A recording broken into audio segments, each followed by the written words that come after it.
پروردگار بحروں بر، پروردگار بحروں۔ اعوذ باللہ من الشیطان الرجیم، بسم اللہ الرحمن الرحیم۔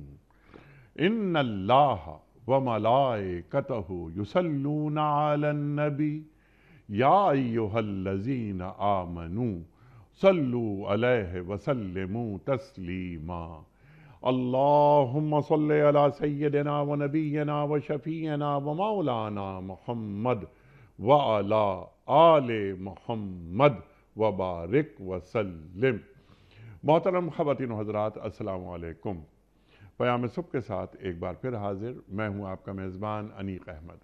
خواتین و حضرات، پیام صبح میں پیر، منگل، بدھ اور جمعرات ان 4 دنوں میں ہم قرآن کریم کی مختلف آیات پر بات کرواتے ہیں اپنے ملک کے جید علماء سے، لیکن جمعہ اور ہفتہ 2 دن سوال و جواب کے لیے ہیں۔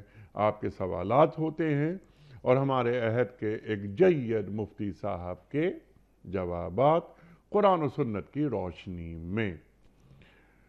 کچھ سوالات ہم پاکستان کے مختلف شہروں میں کھڑے ہو کر ریکارڈ کرتے ہیں، وہ ویڈیو کوئسچنز بھی ہم رکھتے ہیں مفتی صاحب کی خدمت میں۔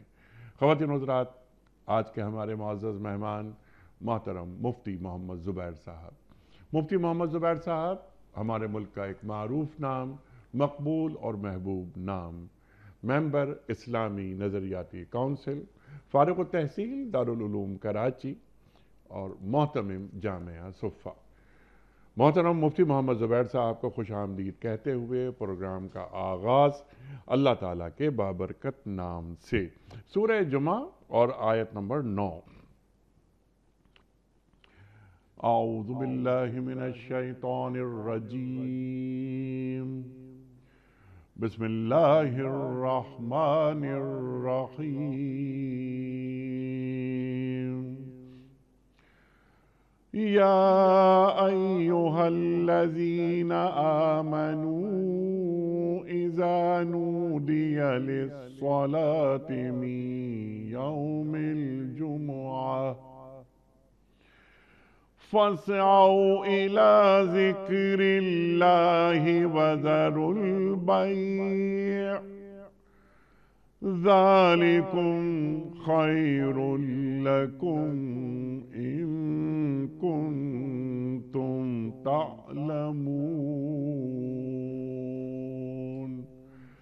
صدق اللہ العظیم۔ اے لوگوں جو ایمان لائے ہو، جب پکارا جائے نماز کے لیے جمعے کے دن تو اللہ کے ذکر کی طرف دوڑو اور خرید و فروخت چھوڑ دو، یہ تمہارے لیے زیادہ بہتر ہے اگر تم جانو۔ خواتین حضرات، مفتی محمد زبیر صاحب کی خدمت میں پہلا سوال کہ مفتی صاحب، یہ سوال ہے محمد علی صاحب کا۔ ان کا سوال یہ ہے کہ مفتی صاحب، کیا میں اپنی بیوی کی بیٹی کے لیے 1/3 ترکے کی وصیت کر سکتا ہوں جو کسی اور شوہر سے ہے؟ بسم اللہ الرحمن الرحیم، نحمدہ و نصلی علی رسول الکریم، اما بعد۔ سب سے پہلے تو یہ بات ذہن میں رکھنی چاہیے کہ انسان کے جو شرعی ورثاء ہیں، وہ ورثاء تو وہ ہوتے ہیں جن کو قرآن کریم نے بیان کر دیا، ٹھیک، اور وہ اس کے شرعی وارث بنتے ہیں، اس کے ترکے اور وراثت اور اس کے مال کے وہ حقدار بنتے ہیں۔ کس کو کتنا حصہ دیا جائے گا وہ قرآن کریم کے اندر اللہ رب العزت نے سورہ نساء میں واضح طور پر بیان فرما دیے۔ یہ تو ذوی الفروض ہیں یا عصبات ہیں، یعنی جو ورثاء قرآن و حدیث کے اندر مقرر کر دیے گئے۔ ٹھیک، لیکن کچھ ایسے انتہائی قریبی اعزاء یا رشتہ دار ہوتے ہیں جن کو شرعی ترکے اور وراثت کے راستے سے مال نہیں ملنا ہوتا۔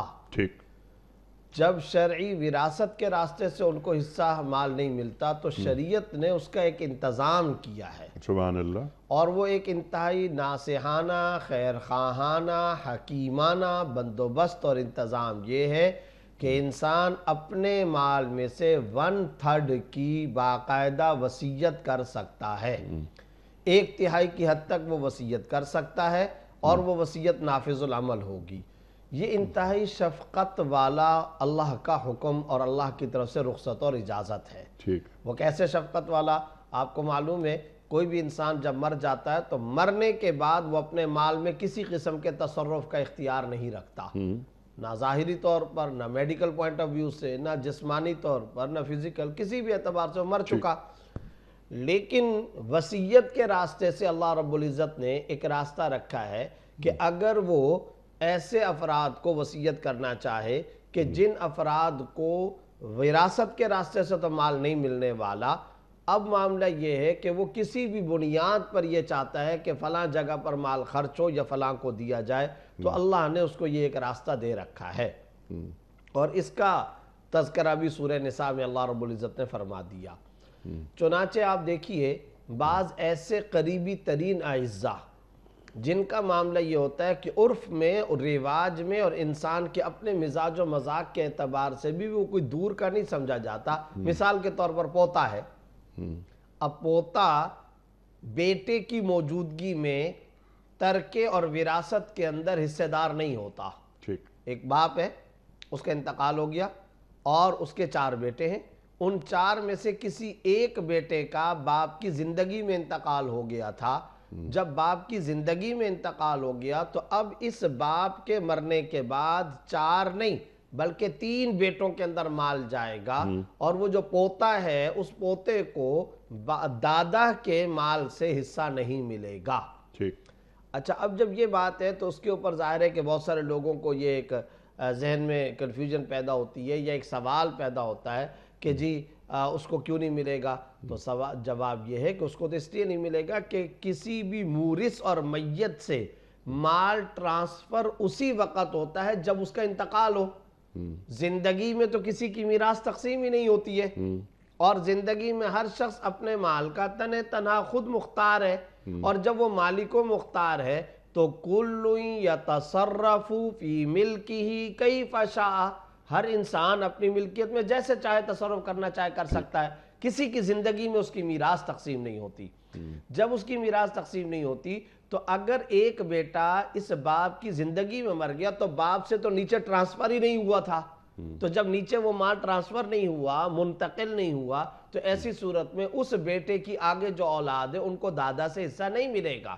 اچھا، اب یہ مسئلہ سب کو معلوم ہے، لیکن کیا شریعت نے یہاں مکمل طور پہ راستے بند کر دیے؟ نہیں، تو ایسا نہیں ہے، 3 راستے موجود ہیں۔ اور مجھے حیرانگی ہوتی ہے انیق صاحب کہ اس بات پر کہ ہم جب پیدا بھی نہیں ہوئے تھے، صدر ایوب کے زمانے کے اندر آئلی قوانین کے اعتبار سے ایک بہت بڑا مسئلہ اٹھایا گیا تھا، اور اس وقت کے جو علماء تھے جن میں مولانا مفتی محمد شفیع صاحب رحمۃ اللہ علیہ اور دیگر مسالک اور مکاتب فکر کے بھی حضرات علماء کرام جو اس دنیا سے چلے گئے، اللہ سب کے درجات بلند فرمائے، ان اولیاء کرام، بزرگان دین، مفتیان کرام، اس زمانے کے اہل فتویٰ علماء کرام نے اس کے اوپر بہت زیادہ احتجاج کی آواز بلند کی تھی، اور کہا کہ آئلی قوانین کو شریعت کے مطابق ڈھالا جائے۔ اس کے اندر پوتے کو حصہ دیا گیا، تو اسمبلیوں میں بحثیں ہوئی، پرانا لٹریچر موجود ہے۔ تو خلاصہ یہ ہے کہ اتنا شور کیا جاتا ہے پوتے کو حصہ نہیں مل رہا، پوتے کو، ارے بھائی شریعت نے 3 راستے رکھے ہوئے ہیں، ان راستوں کو اختیار کر لو۔ اگر آپ کو رحم ہے، اگر آپ کے دل میں شفقت ہے، تو کیا اللہ رب العزت جو انسانوں کا پیدا کرنے اس نے انتظام نہ کیا ہوگا؟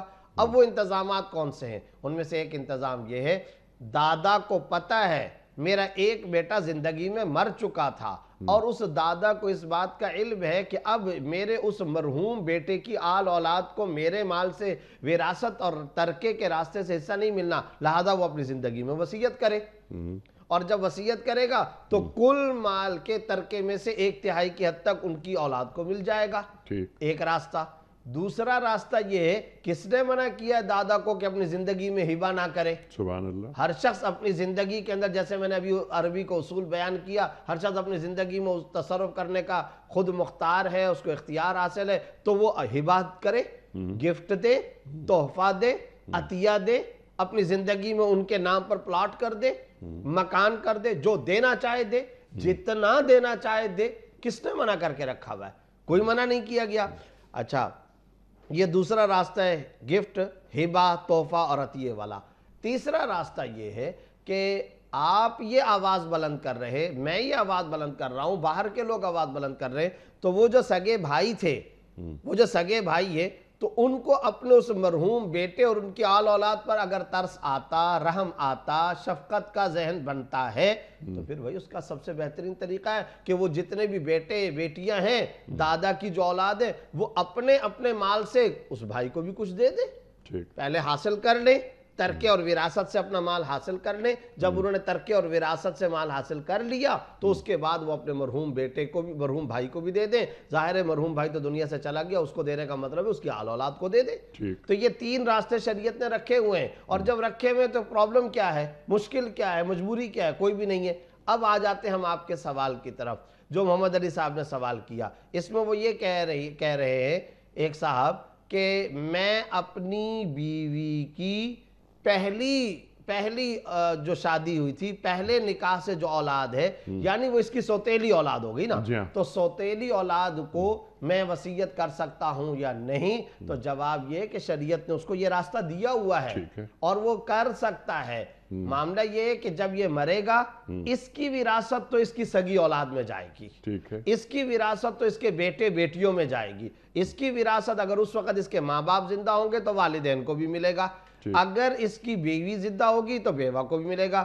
تو اس آدمی کے جو شوہر ہے، جو باپ ہے، اس کے ورثاء میں شرعی طور پر کون ہے؟ بیٹیاں سگی، بیٹے سگے، اسی طرح ماں اور باپ اور بیوہ، یہ اس کے اپنے شرعی سورہ نساء کے مطابق ورثاء حقیقی ہے، ان کو تو ملے گا ترکے اور وراثت کے راستے سے، لیکن سوتیلی بیٹی اس کی وارثہ نہیں ہے۔ جب وہ اس کی مرحوم کی وارثہ نہیں ہے تو اب وہ غیر وارث ہو گئی۔ جب غیر وارث ہے تو غیر وارث کے لیے وصیت کی جا سکتی ہے، لہٰذا یہ 1/3 یا اس سے بھی کم اگر وصیت کرنا چاہتے ہیں تو بالکل کر سکتے ہیں۔ ایسی صورتحال پیدا ہوتی ہے ہمارے معاشرے میں، واقعتاً اس کی ضرورت ہوتی ہے کہ سوتیلی اولاد کو، اب ظاہر سی بات ہے وہ جو بیوی آئی ہے وہ اپنے ساتھ اولاد لے کر کے آئی ہے اور اس کے پہلے شوہر کا انتقال ہو گیا، تو ان بچوں کا کیا بنے گا؟ ایسی صورت میں یقیناً وصیت کرنی چاہیے۔ ایسی صورت میں یقیناً ان کو سٹیبل کرنے کے لیے ان کے نام پہ کوئی پلاٹ اور جائیداد اپنی زندگی میں کر لینی چاہیے، ہبہ کا راستہ اختیار کر لیا جائے، ایسی صورت میں تحفہ اور گفٹ کا راستہ اختیار کر لیا جائے۔ جب تک اس کی زندگی موجود، سوتیلے والد کی سانسیں چل رہی ہیں، یہ ہر قسم کا تصرف کر سکتا ہے، تو وصیت بھی کر سکتا ہے، گفٹ بھی کر سکتا ہے، ہبہ بھی کر سکتا ہے۔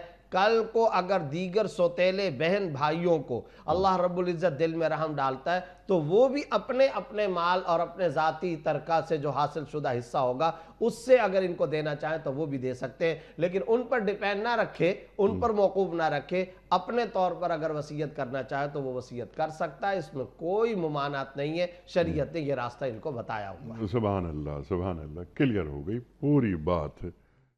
جاوید ستار صاحب کا سوال ہے کہ ایک باپ کا انتقال ہوا، اس نے میراث میں 1 لاکھ روپے چھوڑے، میراث تقسیم نہیں ہوئی، بڑا بیٹا کاروبار میں وہ 1 لاکھ روپے استعمال کرتا رہا، اب وہ 1 لاکھ 10 لاکھ بن گئے، لہٰذا اب وراثت 1 لاکھ کی تقسیم ہوگی یا 10 لاکھ کی؟ محترم جناب انیق صاحب، گزارش یہ ہے کہ اس سوال کے جواب کے اندر میں 2 حصے کرنا چاہتا ہوں۔ ارشاد۔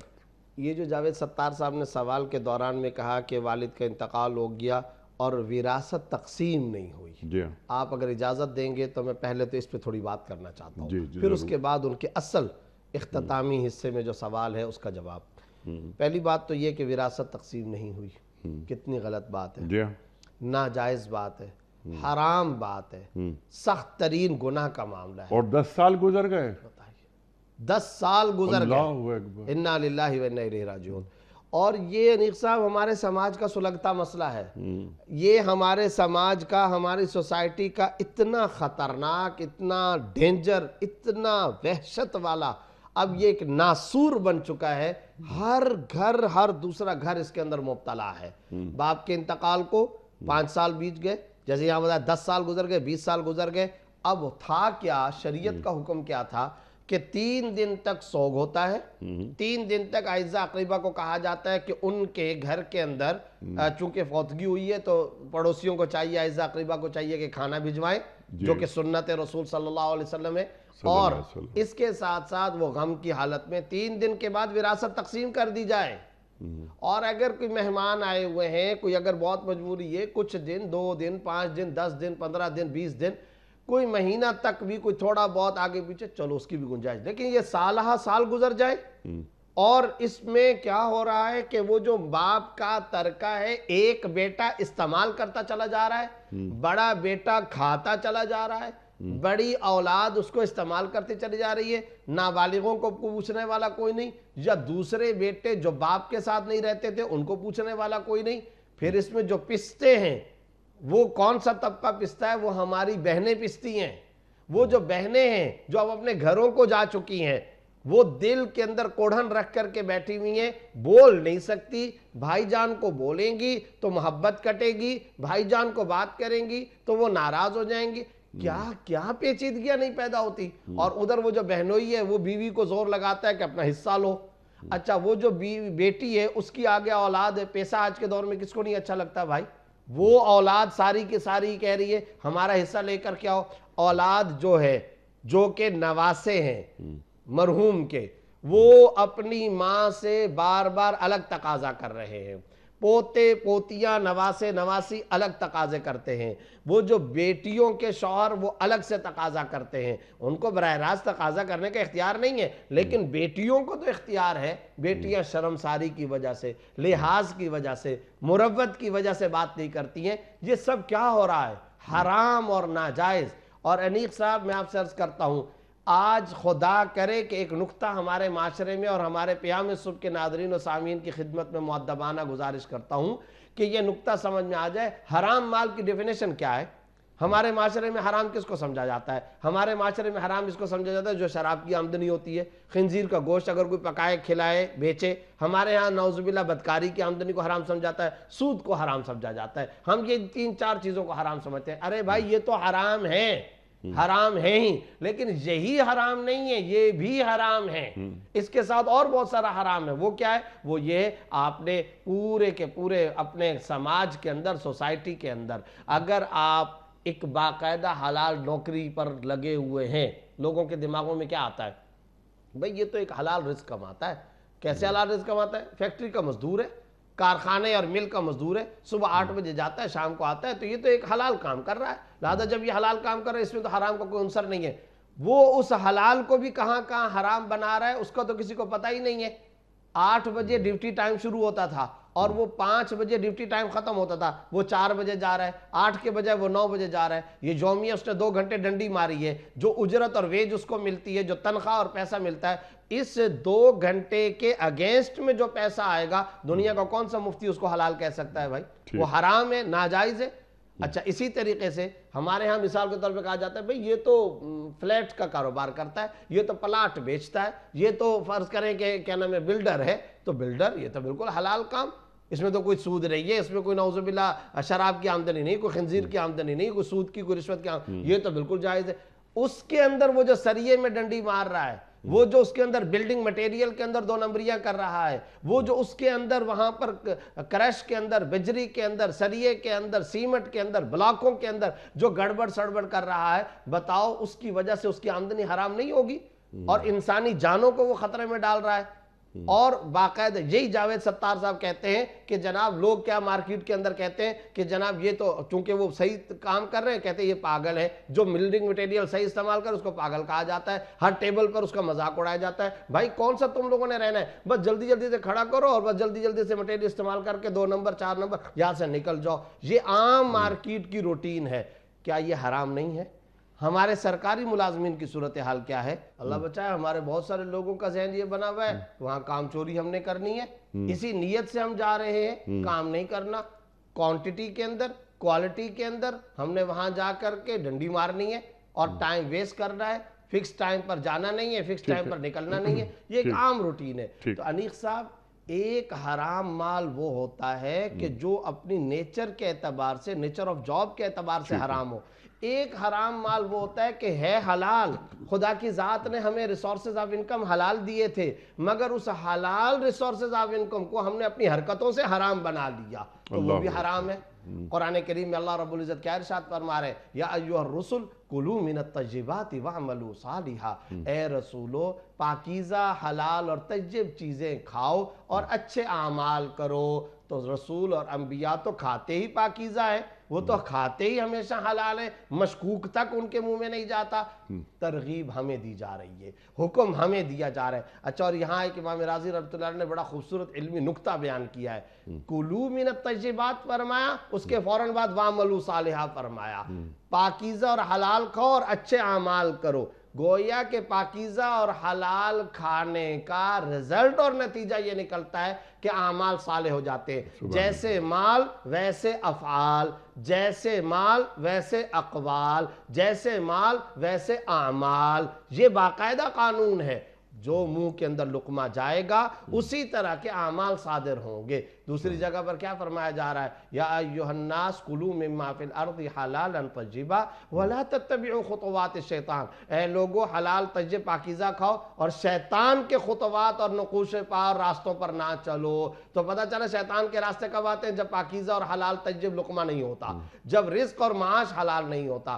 یہاں پر بھی سوال کے اندر جو کہا گیا کہ وراثت تقسیم نہیں ہوئی، تو سوال یہ ہے کہ پورے معاشرے کے اندر ہر دوسرے گھرانے کا یہ مسئلہ ہے، چاہے اربن ایریاز ہوں، رولر ایریاز ہوں، وہاں پر کیا ہو رہا ہے، دادا کا انتقال ہو گیا تھا، باپ کا انتقال ہو، فیکٹری تھی وہ چل رہی ہے، پیسہ تھا وہ اسی طریقے سے اکاؤنٹ میں چل رہا ہے، نکالا جا رہا ہے، خرچ کیا جا رہا ہے، اس کا مال تھا، بینک بیلنس تھا، زیورات تھے، نقدی تھی، پلاٹ تھے، مکانات تھے، مل تھی، کارخانہ تھا، دکان تھی، جو کچھ فیکٹری تھی، وہ سارے کا سارا چل رہا ہے۔ او بھائی، فوتگی کے بعد وہ تمام ورثاء کا حصہ بن چکا ہے، اور اگر کوئی ایک آدمی استعمال کرتا چلا جا رہا ہے، غصب ہے، حرام ہے، ناجائز ہے، اور 2 بندے 3 بندے ورثاء ہیں کل 12، 3 بڑے والے طاقتور مگر مچھ غاصب بن کر کے وہ مسلسل استعمال کیے جا رہے ہیں، باقی بیچارے منع بھی نہیں کر سکتے، خاموشی اختیار کی ہوئی ہے، مروت ہے، شرما شرمی ہے، لحاظ ہے، خصوصاً ہماری بہنیں۔ تو یہ حلال کو ہم نے اپنی حرکتوں سے حرام بنایا، ناجائز ہے، حرام ہے۔ خدا را اس نقطے پر ہم کو آنا چاہیے، بہنوں کو ان کا حصہ دیا جائے، ماں کو اس کا حصہ دیا جائے، بھائیوں کو اس کا حصہ دیا جائے، چھوٹے کو دیا جائے، بڑے کو دیا جائے۔ اور کیا کہا جاتا ہے انیق صاحب، ابھی تو قبر کا کفن بھی میلا نہیں ہوا، مردے کا کفن بھی میلا نہیں ہوا، مٹی بھی خشک نہیں ہوئی، مٹی خشک نہیں ہوئی، اور یہاں پر یہ کرنے لگے۔ اچھا، یہ جو جملے کہہ رہے ہوتے نا، کل کو یہی اسی مال کے چکر میں عدالت کے اندر جج کے سامنے دونوں ایک دوسرے کے مقابلے میں کھڑے ہوتے ہیں، پھر کبھی کہتے ہیں یہ باتیں تو محبت کی قینچی ہیں، تو وہاں جب قتل و خون غارت گری کر رہے ہوتے ہیں وہ محبت پھر کہاں چلی جاتی ہے؟ تو یہ سب ہمارے خود ساختہ تصورات ہیں، شریعت پر چلنے میں کوئی جھگڑا نہیں ہوتا، اسلامی قانون اور شریعت کے مطابق خدا را ہم چلیں گے، کسی قسم کی لڑائی نہیں، ہر ایک کو اس کا حصہ ترکہ میراث میں سے اپنا اپنا قانونی حصہ مل جائے گا، کسی کو کوئی اعتراض نہیں ہوگا، اور اس کام میں اجلت اختیار کرنی چاہیے، اس کو پینڈنگ میں نہیں ڈالنا چاہیے۔ اب یہاں پر یہ پورا اصول آپ نے شریعت کا وہ بیان کر دیا۔ اب یہ سوال یہاں پر یہ ہے کہ میراث 1 لاکھ 10 سال تک انہوں نے تقسیم نہیں کی، اور اب وہ کاروبار 10 لاکھ کا ہو گیا، پراپرٹی وہ 10 لاکھ کی ہو گئی ہے، یہ تقسیم 1 لاکھ میں ہوگی یا 10 لاکھ؟ سوال ان کا یہ ہے۔ لیکن اس کے بیچ میں ایک سوال میرا، وہ سوال یہ ہے کہ جیسے آپ نے فرمایا ہمارا دین یہی بتاتا ہے کہ وراثت کی تقسیم جلد سے جلد کر دی جائے، لیکن ایک دکان چل رہی ہے، یہ کاروبار انہوں نے کہا نا کہ کاروبار میں 1 لاکھ روپے استعمال وہ بیٹا کرتا رہا، ابا کا انتقال ہو گیا، یہ دکان چل رہی ہے، اس زمانے میں وہ 1 لاکھ کی اس کی ورتھ ہے، دکان پلس اسٹاک جو پڑا ہوا ہے اس کے اندر۔ اگر ہم اس 1 لاکھ کو تقسیم کر دیتے ہیں، اگر 6 ورثہ بھی ہیں تو کیا ملے گا؟ اور یہاں سے آمدنی بھی تو ہو رہی ہے، تو ایک کنسنسس ڈیولپ ہوا، سب نے اجتماعی طور پر یہ رائے دی کہ آپ اس کاروبار کو دیکھیے اور اس سے منافع جو آتا ہے اس سے ہمارا گھر چلتا رہے گا۔ اب 10 سال گزر گئے، وہ 1 لاکھ 10 لاکھ ہو گیا، تو اب ایک سوال تو ان کا یہ ہے کہ تقسیم 1 لاکھ پہ ہوگی یا 10 لاکھ پہ، یا فرما دیجئے۔ اور دوسرا جو میرا سوال ہے اس کو بھی ذرا آپ وضاحت کر دیجئے کہ ایسی صورت میں کیا وراثت کی تقسیم میں تاخیر ہو سکتی ہے؟ جو ان کا سوال ہے پہلے تو میں اس کا جواب دے دوں۔ 1 لاکھ تھا، اب 10 لاکھ ہو چکا۔ ٹھیک۔ اس کا جواب یہ ہے کہ وہ جو ایک بیٹا کاروبار کے اندر اس 1 لاکھ کو چلاتا رہا، دوسرے ورثاء کی اجازت سے چلاتا رہا یا بغیر اجازت کے؟ اگر تو وہ دوسرے تمام ورثاء کی رضامندی، ان کی دلالتاً یا صراحتاً اجازت سے چلاتا رہا، تو پھر ایسی صورت میں جو کچھ بھی نفع آئے گا وہ سارے کا سارا نفع تمام ورثاء میں اپنے اپنے شرعی حصے کے مطابق تقسیم ہوگا۔ سارا نفع اس ایک بیٹے کا نہیں ہے، لہذا سب کو دینا ہوگا۔ اچھا، یہاں البتہ ایک سوال فقہائے کرام نے ضرور اٹھایا ہے، وہ یہ کہ یہ جو ایک بیٹا 10 سال تک تنے تنہا کام کرتا رہا تو اس کا کیا ہوگا؟ کیونکہ وہ 1 لاکھ تو 10 لاکھ ہو گیا نا، اور اب ہم کیا کہہ رہے ہیں کہ وہ سارے ورثاء میں ایکول تقسیم ہو جائے گا۔ ایکول سے مراد ہے ہر ایک کے شرعی قانون کے مطابق۔ تو پھر اس ایک بیٹے نے جو کاروبار کیا اور اتنے دنوں تک جو محنت اور سروس فراہم کی، اس کو کیا ملے گا؟ اس کے بارے میں فقہاء نے لکھا ہے زیادہ سے زیادہ اس کو اجرت مثل ملے گی۔ اجرت مثل کا مطلب کیا ہے؟ جتنا کام اس نے کیا اور جتنے عرصے تک کیا، اتنا کام بازار کا کوئی اور فرد، ایک اسٹرینجر مین، ایک اجنبی آدمی کرتا اور اسی وقت میں کرتا تو اس کو کتنی اجرت دی جاتی، اتنی اجرت کا یہ الگ سے مستحق اور حقدار ہوگا۔ یہ کون سی صورت ہے؟ یہ صورت ہے جبکہ سارے ورثاء نے اس کو اجازت دی ہوئی تھی۔ اور اگر سارے ورثاء نے اجازت نہیں دی تھی اور ان کی اجازت کے بغیر یہ کام کرتا رہا، 1 لاکھ کو 10 لاکھ روپے بنایا، تو شریعت کہتی ہے یہ غصب ہے، یہ اس نے ڈاکہ مارا ہے، اور جو کچھ بھی اس نے نفع کمایا یہ نفع اس کے لیے حلال نہیں ہے۔ اب اس نفع کے بارے میں شریعت کے اندر 2 باتیں ہیں۔ پہلی بات یہ کہ یہ جو کچھ اس نے کمایا، اس کا جو اپنا حصہ اس میں تھا اس حد تک تو اس کا نفع حلال ہے، لیکن اس کے علاوہ والا جتنا حصہ ہے وہ غصب ہے، وہ صدقہ کیا جائے۔ لیکن صدقہ کا حکم شریعت، اصولی حکم یہ ہے کہ صدقہ کیا جائے، مگر صدقہ کسی چیز کا اس وقت کرنے کا حکم ہوتا ہے جب اس کا مالک معلوم نہ ہو۔ یہاں تو ورثاء معلوم ہے، اور جب ورثاء معلوم ہے تو اب فتوے کے اندر یہ بات لکھی جاتی ہے جتنا پروفٹ ہوگا وہ سارے کا سارا پروفٹ تمام کے تمام ورثاء میں تقسیم ہوگا، اور اس کو اجرت مثل بھی نہیں ملے گی۔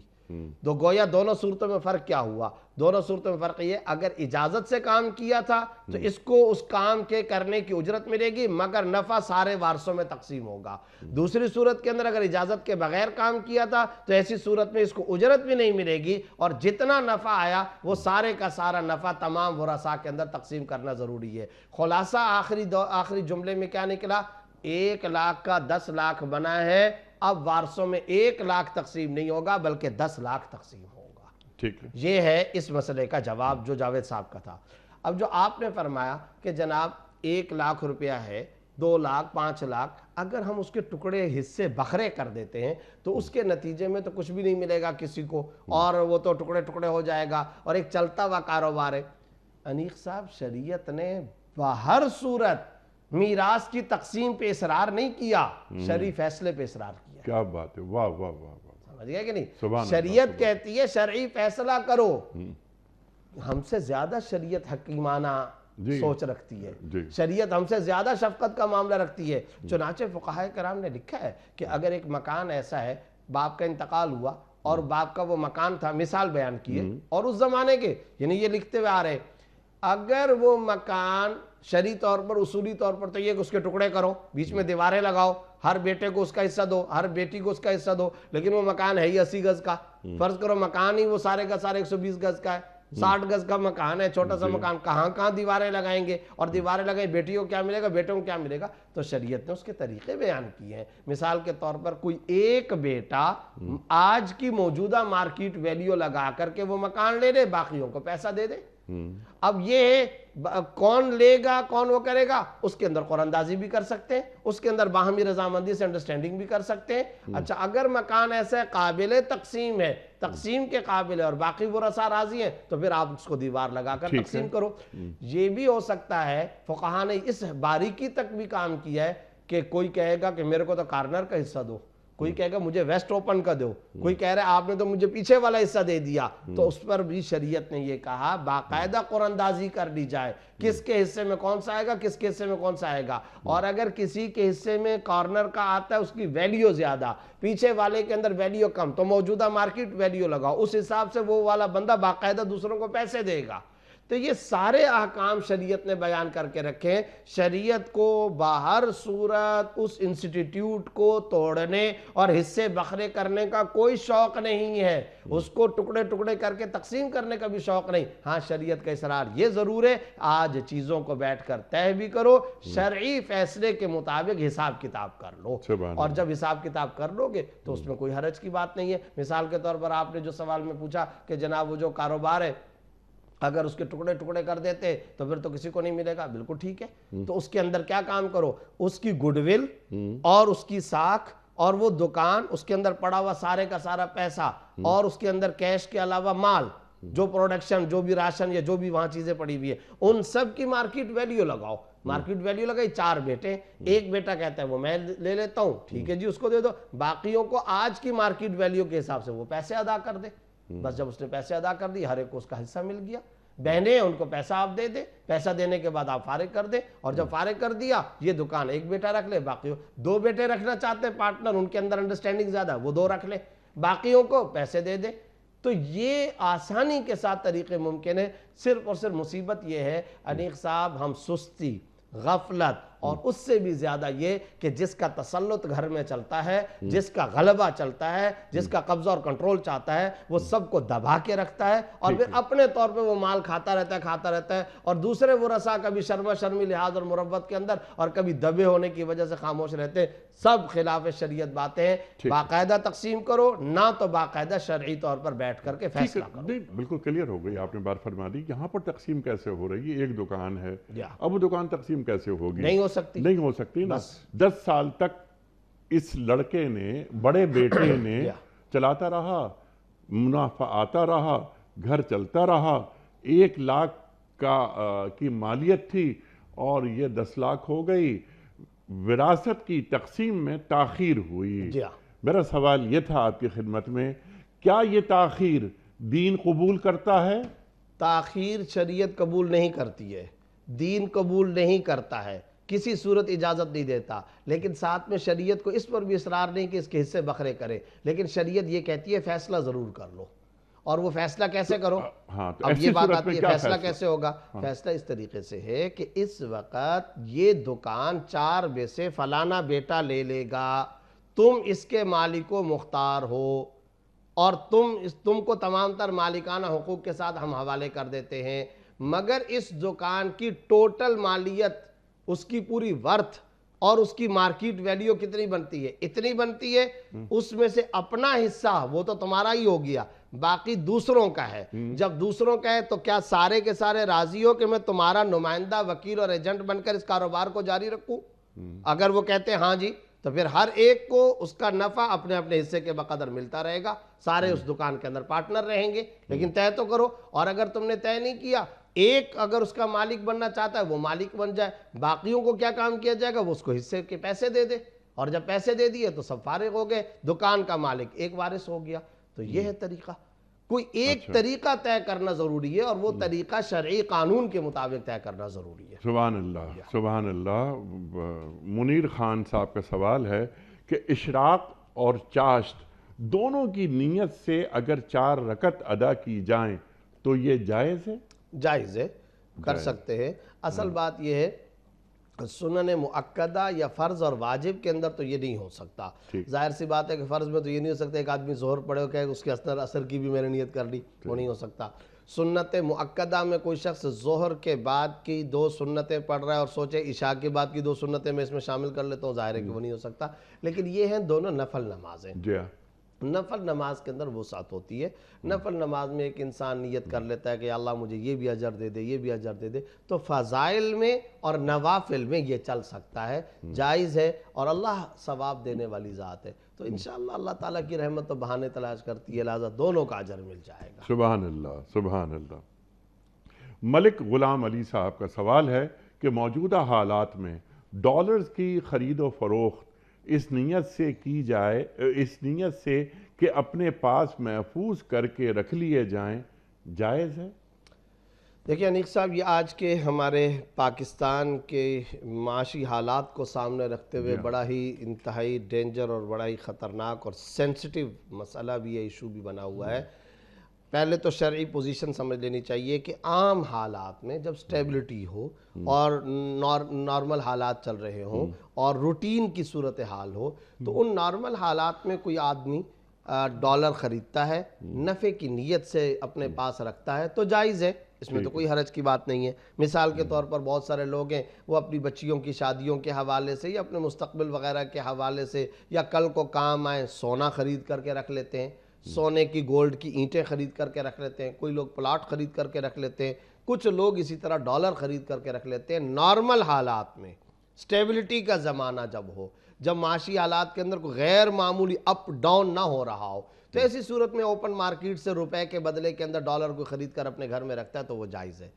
لیکن جب مارکیٹ کے اندر ڈالر کم ہو رہے ہوں بلکہ ختم ہو رہے ہوں، جیسا کہ آج کل کی پوزیشن ہے، یا ڈالر کی قیمت بہت زیادہ اوپر جا رہی ہو، اور یہ بات ڈالر کی اوپن مارکیٹ کے اندر اس کے نیچرل ڈیمانڈ اینڈ سپلائی کی فورسز کی بنیاد پر نہ ہو، بلکہ اس وجہ سے یہ کام ہو رہا ہو کہ لوگ دھڑا دھڑ ڈالر خرید کر سٹاک کر رہے ہیں، اور لوگوں کے خرید کر سٹاک کرنے کی وجہ سے وہ ڈالر اوپر جا رہا ہے اور اس کی قیمت اوپر جا رہی ہے، اور اس سے ملک و ملت کو نقصان ہے، تو پھر یہ ذخیرہ اندوزی ہے، ٹھیک، اور پھر یہ ناجائز ہے اور قانون شکنی ہے، اور قانون شکنی کا گناہ ہوگا، ذخیرہ اندوزی کا گناہ ہوگا، ملک کو نقصان پہنچانے کا گناہ ہوگا، ایک اسلامی ملک کو نقصان پہنچانے کا گناہ ہوگا، اسلامی ملک کے باشندوں کو نقصان پہنچانے کا گناہ ہوگا، ملت کی اکانومی کو ویک کرنے کے ذمہ داری کے جرم کے اندر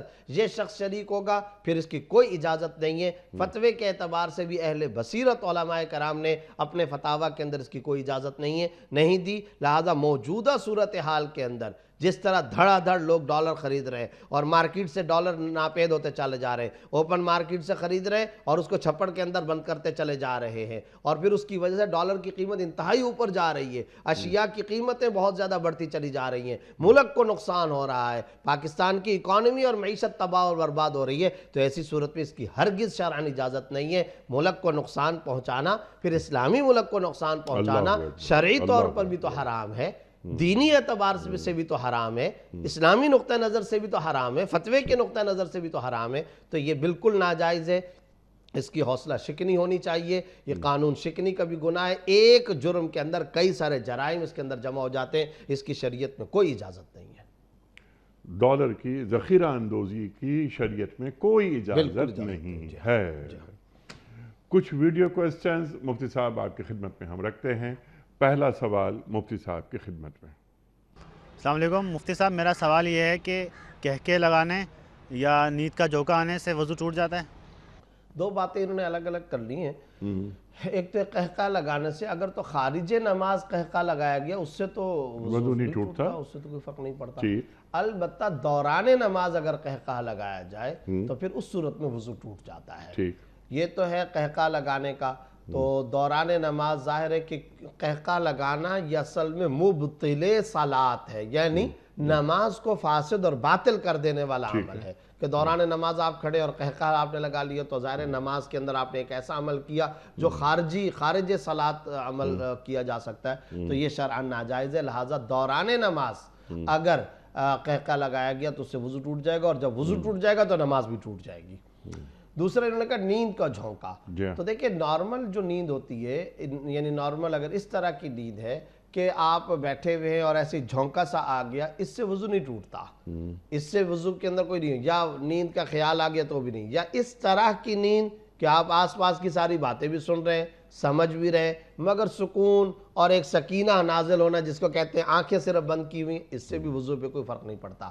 ہاں اگر ایسی گہری نیند ہو کہ جس نیند کے اندر خراٹے آنے لگ جائیں یا جس نیند کے اندر آپ کروٹ کے بل لیٹ جائیں یا اگر آپ نے پیچھے کہیں تکیہ لگایا ہوا ہے یا کالم اور ستون پر آپ نے ٹیک لگایا ہوا ہے یا گول تکیے پہ ٹیک لگایا ہوا ہے اور اس ٹیک لگائی ہوئی چیز کو اگر ہٹا دیا جائے آپ گر جاتے ہیں، ایسی گہری نیند اگر ہے تو پھر اس سے وضو ٹوٹ جائے گا۔ ایسی صورت میں پھر فقہا کا فتویٰ یہی ہے کہ دوبارہ وضو کر کے نماز کے اندر شامل ہونا ضروری ہے، اب یہ وضو ٹوٹ چکا ہے۔ ٹھیک ہے، ایک صاحب نے فرض نمازیں ادا کر لی اور اب سنتیں پڑھنی ہیں لیکن کچھ دیر کے لیے وہ آرام کرنے کے لیے ٹیک لگا کر بیٹھ گئے اور وہاں ایک جھونکا آ گیا انہیں نیند کا، تو کیا انہیں وضو کرنا ہوگا دوبارہ سے؟ ایک آدھ جس طرح میں نے عرض کیا کہ جھونکا ہے اس سے کچھ نہیں ہے، ہاں اگر وہ لیٹ جائے اچھا، یا یہ ہے کہ وہ جھونکا تو اتنا زیادہ کہ وہ خراٹے لینے لگ گیا، اچھا، یا یہ ہے کہ اگر وہ ٹیک لگایا ہوا تھا اور ٹیک والی جگہ کو آپ نے ہٹایا تو وہ گر جائے باقاعدہ،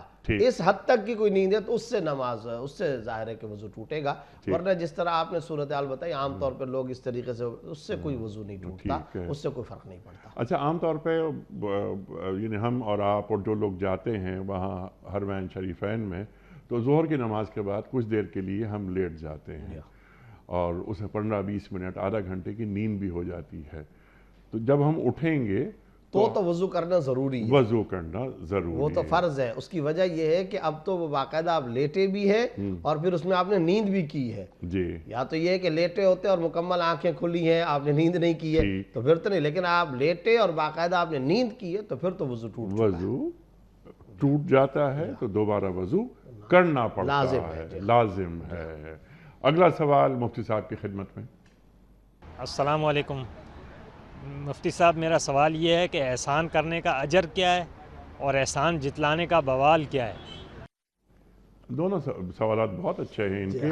اچھا، اس سے پہلے میرا اس میں ایک سوال، احسان کی تعریف کر دیجیے۔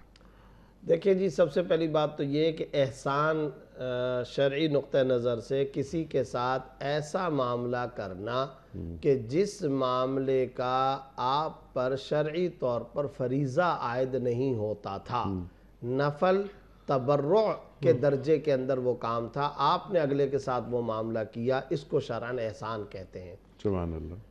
جب یہ آپ نے تعریف پوچھی تو بڑی اہم بات اس میں نکھر کر کے سامنے آ جائے گی، آنی چاہیے کہ کوئی شخص اگر اپنے آفس کے اندر بیٹھا ہوا ہے اور حکومت وقت نے اس کو ایک کام کے لیے مقرر کیا، اب آپ جا کر کے اس سے وہ کام لیتے ہیں، وہ کام پورا کر کے دیتا ہے، تو یہ کوئی احسان نہیں ہے، ٹھیک، یہ کسی قسم کا کوئی احسان نہیں، اس نے اپنا فرض منصبی پورا کیا۔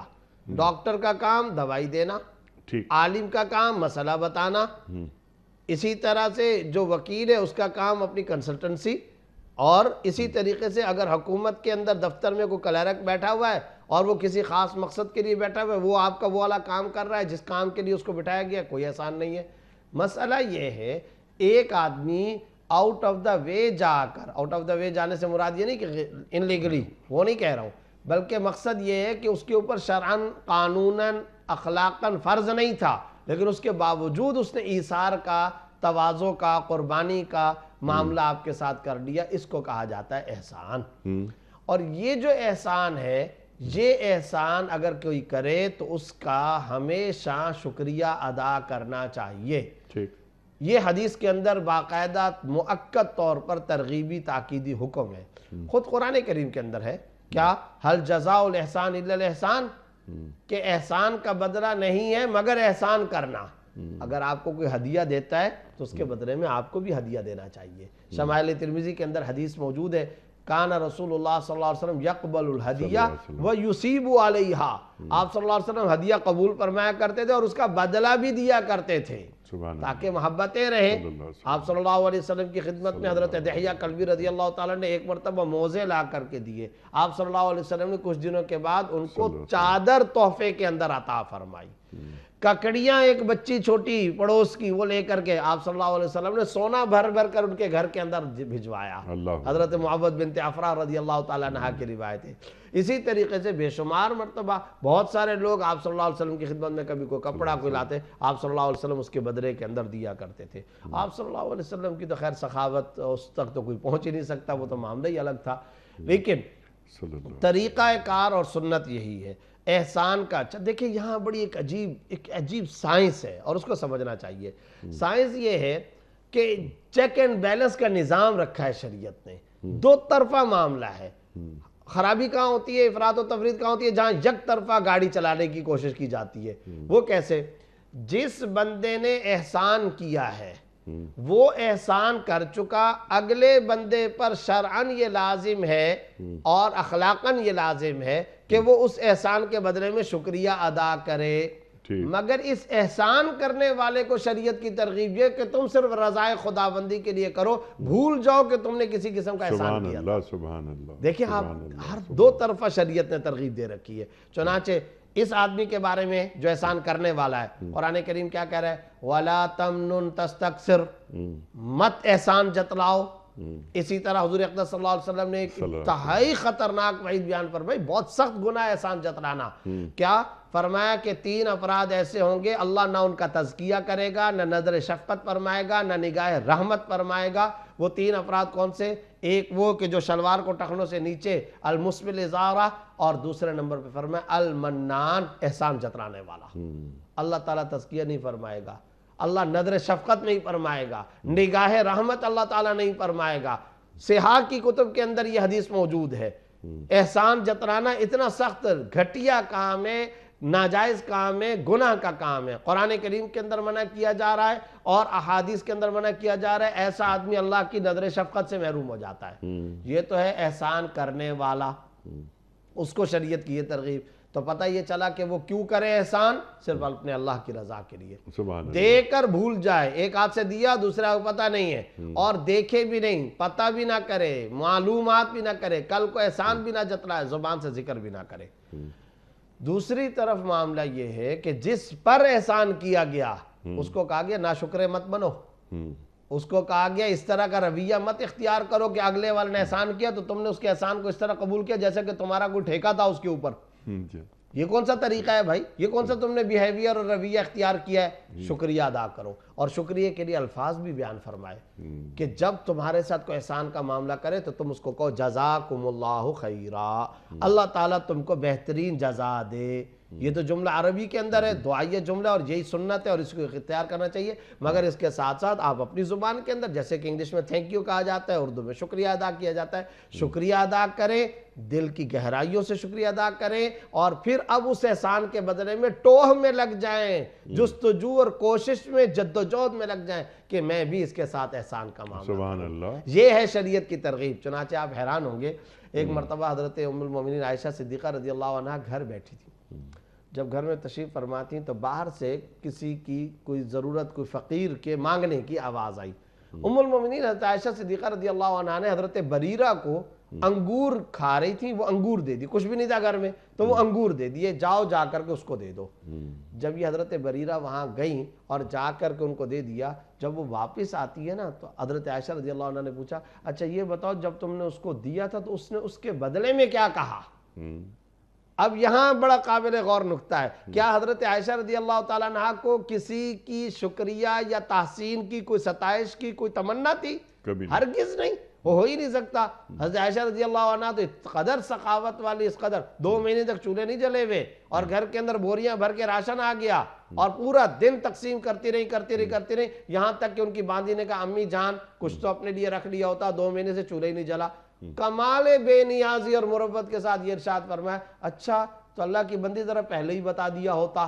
یعنی وہ ایسی عظیم خاتون جنت کہ وہ سخاوت کے دریا بہاتی چلی جا رہی ہیں، لیکن کیوں انہوں نے پوچھا کہ وہ انگور کے چند دانوں پر انہوں نے شکریہ ادا کیا یا نہیں کیا؟ صرف اس وجہ سے کہ یہ بھی تو اسلام کا حکم ہے کہ جب کوئی کسی کے ساتھ بھلائی کرے تو پھر وہ اس کے بدلے میں شکریہ ادا کرے۔ یہاں افراط و تفریط ہوتی ہے، اس کے نتیجے میں دل میلے ہو جاتے ہیں، طبیعت میں تقدر پیدا ہو جاتا ہے۔ بھائی اگر کسی نے آپ کے ساتھ احسان کا معاملہ کیا، اس کا شکریہ بھی ادا کرو، اللہ کے سامنے دعا بھی کرو، اور پھر اس کے احسان کا بدلہ چکانے کی کوشش بھی کرو۔ پوری کوشش کرتے رہو۔